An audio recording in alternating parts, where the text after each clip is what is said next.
Сәлеметсіздер ме? Қазақ тілі мен әдебиет сабағына қош келдіңіздер. Алдымен менің каналыма тіркеліп, лайк басып, комментарий қалдыруды ұмытпаңыздар. Бүгінгі біздің сабағымыз менің тәуелсіз Қазақстаным бөлімінің Алтын қалам әдеби сыйлығының жеңімпазы тақырыбында болады. Бүгінгі сабақта тыңдалған мәтіннің негізгі мазмұнын түсіну және нақты ақпаратты анықтау. Алдымен бүгінгі сабақтың жаңа сөздерімен таныс болыңыздар. Жыр мүшәйра – это состязание поэтов. Жүлдегер, призер, жеңімпаз, победитель. Одақ мүшесі, член союза. Жыр жинақ – это сборник стихов. Келесі сұрақтарға жауап бер. Қазіргі жас ақындар туралы білесің бе? Олардың тәуелсіз Қазақстанға арналған қандай шығармаларын білесің? Сен өлең жазасың ба? Сенің өлең жазатын достарың бар ма? Сен байқауларға қатыстың ба? Қандай жүлделерің бар? Өздеріңді тексеріңдер.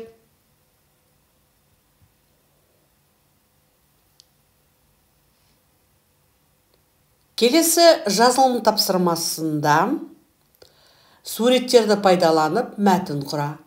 Сенің ойыңша, олар қандай байқауларға қатысты?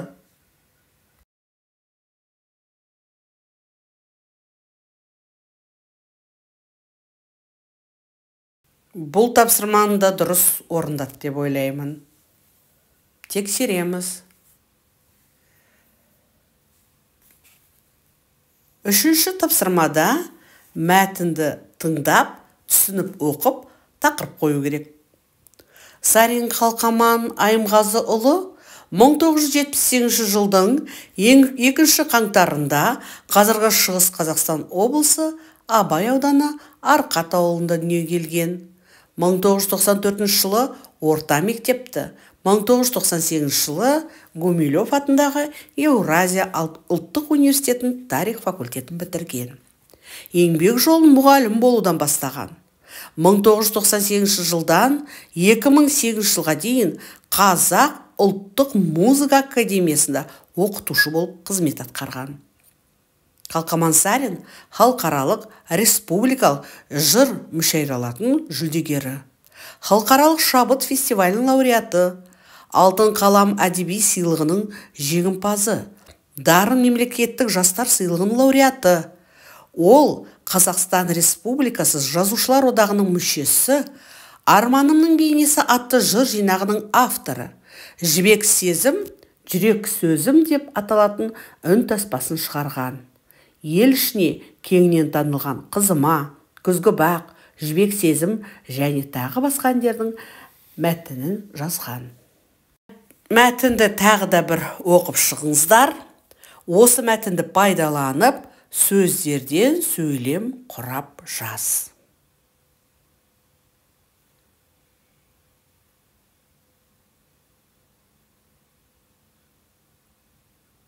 Жарайсыңдар, өздеріңді тексеріңдер.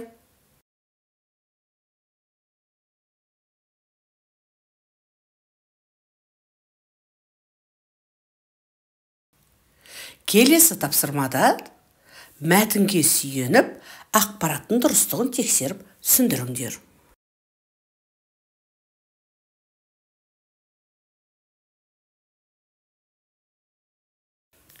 Керемет. Мұны да бір тексеріп қойыңыздар. Жазылым тапсырмасында Қалқаман Сарин туралы қосымша мәлімет жина. Ол кім? Ол қандай ақын деген сұрақтарға жауап беріп, диаграмманы толтыр. Бұл жерде ақынның жеке авторлық сайтын пайдалануға болады. Талаптар: көлемі 4-6 сөйлемнен болу керек. Сын есім сөздерді жиі пайдаланып, міндетті түрде жаңа сөздерді қолдан.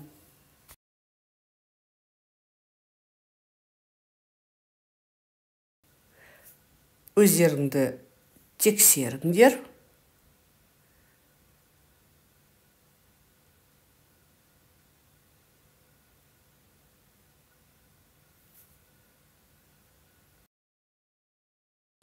Жетінші тапсырмадағы суреттерге назар аударайық. Осы суреттерді пайдаланып, диалог құрыңдар.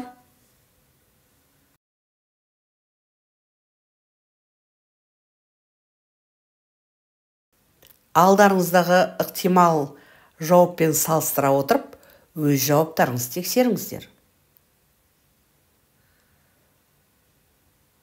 Соңғы 8-ші тапсырмада, бұл тапсырма жазылым тапсырмасы, сөздерді мағынасына қарай сәйкестендіріп, сөйлем құрыңдар.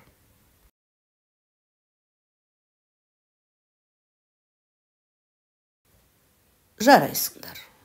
Өздеріңді тексеріңдер. Осымен бүгінгі сабағымыз аяқталды. Сау болыңыздар. Назарларыңызға рахмет.